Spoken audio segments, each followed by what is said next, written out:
Hello friends, എല്ലാവർക്കും നമസ്കാരം. ഇന്നലെ തിയേറ്ററിലോട്ടെത്തിയ ഏറ്റവും പുതിയ മലയാള ചിത്രമാണല്ലോ കാട്ടാളൻ എന്ന് പറയുന്ന സിനിമ.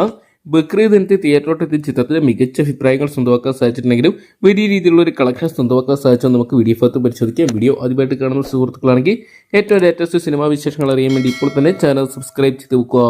ആന്റണി വർഗീസ് പെപ്പെ കേന്ദ്ര കഥാപാത്രമാക്കി നവാഗതനായ പോൾ ജോർജ് ഡയറക്ട് ചെയ്ത ചിത്രം ക്യൂബ്സ് എന്റർടൈൻമെന്റ്സിന്റെ ബാനറിൽ ഷെരീഫ് മുഹമ്മദ് ആയിരുന്നു ഡയറക്ട് ചെയ്തിട്ടുണ്ടായിരുന്നത്, പ്രൊഡ്യൂസ് ചെയ്തിട്ടുണ്ടായിരുന്നത്. ചിത്രത്തിൽ ആന്റണിക്കൊപ്പം തന്നെ തുഷാര വിജയൻ, സുനിൽ, കബീർ ദുഹാൻ സിംഗ്, ഭരത് തിവാരി, ജഗദീഷ്, സിദ്ദിഖ്, ആൻസൺ പോൾ തുടങ്ങിയവർ കേന്ദ്ര കഥാപാത്രത്തിൽ ചിത്രത്തിന് മികച്ച അഭിപ്രായങ്ങൾ സ്വന്തമാക്കാൻ സാധിച്ചെങ്കിലും വലിയൊരു കളക്ഷൻ ബക്രീദ് ദിനത്തിൽ ചിത്രത്തിന് സ്വന്തമാക്കാൻ സാധിച്ചിട്ടില്ല. അതുമാത്രമല്ല, ചിത്രത്തിന്റെ രണ്ടാം ദിനമായിട്ടുള്ള ഇന്നത്തെ പ്രീസെയിൽ കളക്ഷനും ചിത്രത്തിന് കുറവാണ്. 3,47,00,000 രൂപയോളാണ് ചിത്രത്തിന് ആദ്യ ദിനം കേരള ബോക്സ് ഓഫീസിന് സ്വന്തമാക്കാൻ സാധിച്ചപ്പം ചിത്രം വേൾഡ് വൈഡ് ബോക്സ് ഓഫീസിനായിട്ട് ഏകദേശം 10 കോടി രൂപയോളം ആദ്യ ദിനം സ്വന്തമാക്കിയിട്ടുണ്ട്.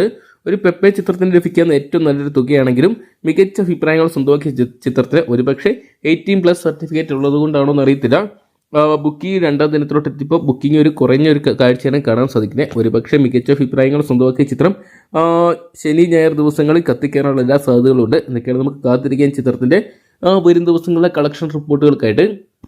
അപ്പോൾ കാട്ടാളൻ എന്ന് പറയുന്ന സിനിമ നിങ്ങൾക്ക് അറിയിട്ടുണ്ടെങ്കിൽ സിനിമയെക്കുറിച്ചുള്ള നിങ്ങളുടെ വിലയേറിയ അഭിപ്രായങ്ങൾ കമന്റ് ബോക്സിൽ പങ്കുവെക്കുക. വീഡിയോ ഇഷ്ടപ്പെട്ടെങ്കിൽ ലൈക്ക് ചെയ്യാനും ഷെയർ ചെയ്യാനും ചാനൽ സബ്സ്ക്രൈബ് ചെയ്യാനും മറക്കണ്ട.